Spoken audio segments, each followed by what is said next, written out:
Good afternoon, everybody. Welcome back to my channel. This is another little after work extravaganza where I feel like I want to talk about something. Today, I gotta say the environment and manufacturing and things like that are on my mind. Maybe because I'm in manufacturing. Maybe because I don't like how things aren't built to last anymore. I don't know. I don't know if there's going to be a 5-minute video, a 10-minute video, or what, but I've been reading about some stuff and I've been trying to compose some thoughts, and I tried to script this out, and every time I read through the script I just feel like it's not me, right? Even though it is me, it just doesn't feel natural. But natural isn't always best. I'm probably going to forget something or whatever, but I don't know. I'm just so tired of banging my head against the wall. I decided to just get on my bike and start talking. So with that, let's roll the intro and let's see if I can actually make a video out of my scatterbrained thoughts.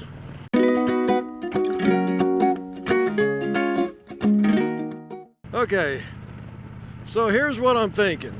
I'm thinking we want to do right by the environment. We want to do something that's good and helpful and worthwhile. We don't want to destroy our planet. I think all of us agree we want that, and I think we equally disagree on how to get there. Like, I will give you an example. Earlier this year I did a video called Ruins the Vibe, where I am just kind of bagging on wind turbines and the wind farms. I hate them. I absolutely hate them. I think they're a visual monstrosity. I think they're dumb. I don't think they deliver as promised. And I think they're just a big pile of garbage. Resin, silicone, fake garbage. But, doing some more reading about them, I suppose if the analysts are right, they actually aren't that much garbage. I mean, they are garbage. They're complete garbage. They can't be really recycled very well, and they're going to create a hazard problem that we haven't faced yet. But as far as their energy output goes, once they're up and once they're going, they are a net positive. Whatever. I still hate them. What I'm thinking about is making stuff the way we used to make it. I'm talking about making less stuff, but of higher quality, I am so sick and tired of our hyper consumerized society that we've allowed ourselves to become, that we're constantly fed cheap, plastic, irrelevant garbage that needs to be replaced in a matter of a few years instead of decades. My thought is, if we really, really, really wanted to save our environment, if we really thought this was a problem that we needed to address, we would quit building garbage and actually build good, high-quality stuff at an everyday person's price. I know I'm probably dreaming on this because, our economics is out of control right now, but my thought is this, okay, building on that. Take your average washing machine or refrigerator. This is something that people constantly complain about. I'm coming up, and I'm in my late 50s, right? I remember my grandparents and my parents' appliances lasting like forever. Like you couldn't break these things. And then I hear people constantly talking about how like their modern refrigerators last maybe 5 years, 6 years. Now, praise the Lord, my refrigerator has lasted significantly longer. But, I eyeball it. I keep an eye on it. I'm like, is that noise it's making? Is that it on its way out? I mean, I don't want to replace this thing, but, it's making a noise.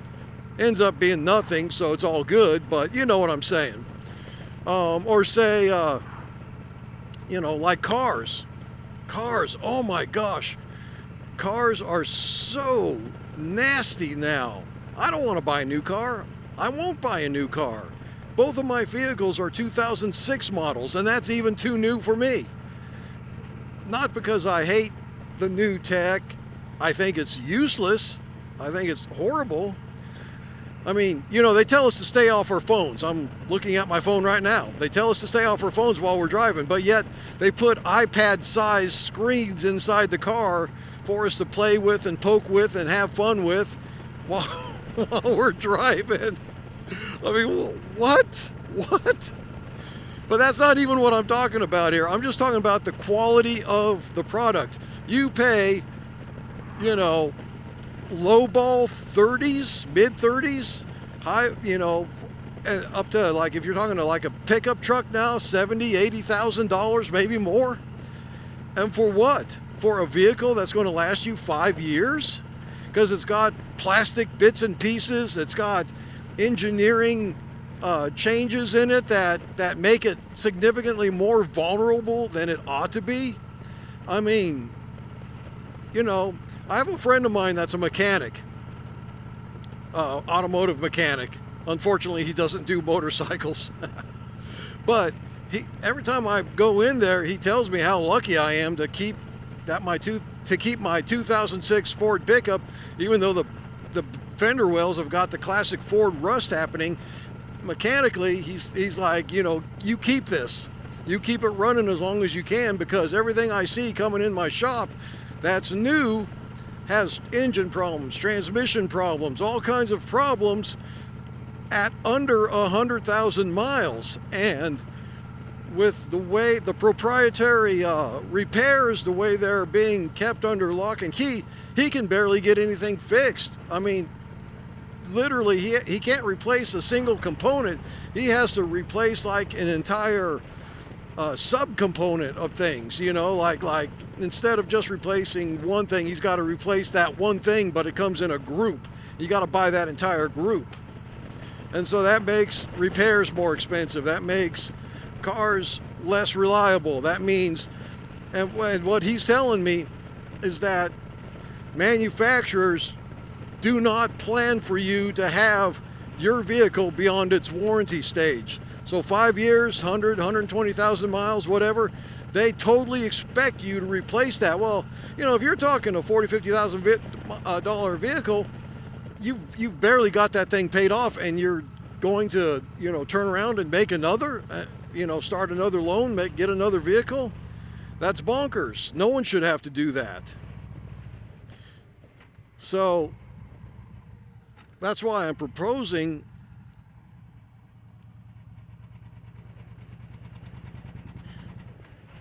I'm absolutely proposing quit making junk. Let's make good products last longer. And because and that includes motorcycles, baby. Our lovely two-wheel companions. You seen what motorcycles are doing, you know, at least in the American market? Indian, Harley, you know, I mean, we're talking, you know, electronics galore, plastic bits and bobs galore, you know. And my problem with all of that is none of it's necessary. None of it's necessary. So here's what here's the kind of like the chain that I'm referring to, and it is windy out here. So we make stuff cheap, designed to break, designed to need to be replaced in a few years. What does that do?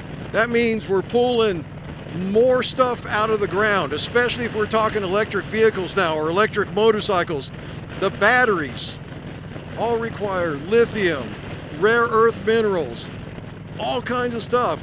So you pull all that stuff out of the ground, and then you gotta refine it. So that leaves toxic chemicals, that leaves toxic tailings. That means you've contaminated groundwater. You've done all this evil to the environment that you say you're trying to protect with your electric vehicles, okay?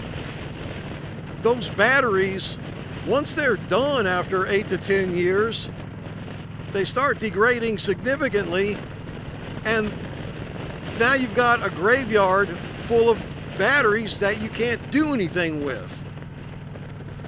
Again, more environmental mess. Instead of polluting the world with oil byproduct and that kind of refining, you've traded that pollution for a whole different kind of pollution. Are we any better off for that? I don't think so. Windmills, like I said, I know I'm bouncing all over the place here, and forgive me. Like I told you, I had a head full of thoughts, and I'm trying to get them out. I'm hoping I make some kind of sense here. Whatever I'm saying, keep in mind the theme is make less stuff, make better stuff. You know, because if we could do that, we wouldn't need to hunt and search for all kinds of alternative sources of energy, right? If we could do that, we could see from everything that I've read a significant lessening of our carbon footprint than if we just tried tech alone. Tech meaning solar panels, wind turbines, electric vehicles. I'm not necessarily getting rid of all those completely, except for the wind turbines. Yes, get rid of those completely. But I'm saying that if you're relying on the green tech to solve the problem, it's not solving a problem. It's replacing one problem with another. What we need to do is get rid of planned obsolescence. Technically, it's illegal, but you know it's still happening. You know it is. You know it is because everybody's still complaining their stuff doesn't last very long. Get rid of that. We need to subsidize companies not on quantity but on quality. We need to give serious tax breaks and serious subsidies to companies that are willing to make good, high quality vehicles and things that we use at an affordable price. You know, and I don't mean giving it away. I'm not that. I am a capitalist, but I mean make it affordable. Keep your own profit margins in check. Save enough for research and development. Save enough to pay your workers, but don't take advantage of the public. And that's a different conversation. That's economics. But you get where I'm going with that. And then, what else am I thinking here? Pass laws. Pass legislation for a right to repair. Quit making it illegal or severely difficult for us to repair our own stuff. You know, make tools, diagnostic equipment, manuals, from bumper to bumper, from tire to handlebar, available to independent shops and private owners to use and repair and maintain their own stuff without penalizing them by saying, well, if you lay a wrench on this, it's going to kill your warranty. Give me the right stuff to do the job with, and maybe what I do won't kill the warranty. Maybe you won't, if you don't make me have to make stuff up as I go, maybe I won't do that then. And maybe I can just keep my stuff running longer, better, and cheaper on my own than have to depend on you.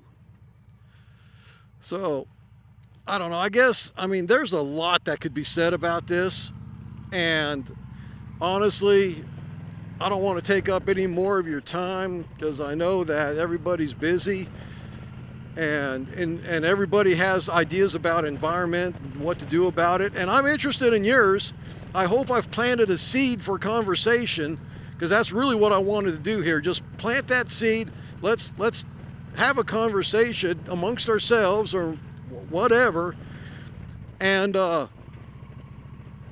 you know, put your comments and your thoughts in the or put your thoughts but yeah, put your comments and your thoughts in the comment section below, and let's solve the world's problems. As if anybody's going to listen to me, some lunatic out here in the middle of nowhere screaming in my helmet, and my little Rookie Duke unmonetized channel that barely gets any kind of views at all.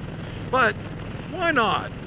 If you're watching and you've made it this far, thank you very much. I appreciate you. Leave a comment, do all the YouTube stuff that you know you ought to do if you agree with me, or even if you disagree with me. I don't care, you know. You got an opinion and you got a right to it. I'm not here to tell you exactly what to think. I'm just telling you what I think. And feel free to decide if you want to tell me what you think. That's what the comments section are for, right? Anyway, it's windy as can be today. I'm about ready to keep getting blown off the road. So, oh, I know what else I want to say before I totally sign off. So look, if you made it this far and you're new here and you don't understand what I just did is very typical me. I'm a motovlogger in the sense that I'm on a motorcycle and I'm vlogging. But that's about as far as any kind of continuity goes. Yes, I will make motorcycle content, motorcycle related content, but I will also make content that has nothing to do with motorcycles. I am not opposed or afraid to talk about the things that you're not supposed to talk about, that namely being politics, religion, and I don't know, whatever else that isn't directly tied to motorcycles. Why? Because one, there's not enough going on in the motorcycle world to keep me interested enough to be, you know, all motorcycles all the time. Two, I'm not in a life right now where I can take trips and film all kinds of cool things. And three, and maybe even the most important thing, is my own personal integrity. I want to talk about what I want to talk about. I want to say what I want to say. And in order to do that, I literally have to ignore the algorithm and all the rules that would censor me and confine me and control me. And that means I have to be okay with fewer views and not being monetized. And YouTube absolutely squashing my presence on its platform. And I'm okay with that. That's a consequence I'm willing to pay just so I can say what I want to say the way I want to say it. Anyways, if that's your jam, if you're cool with that, I got a ton of other videos in 3 separate playlists. Check them out. Like, subscribe, share if other people are like-minded. And yeah, that's all I got to say for today. And I'm going to finish out this ride, go on home, and you all have an absolutely wonderful day. Check you later.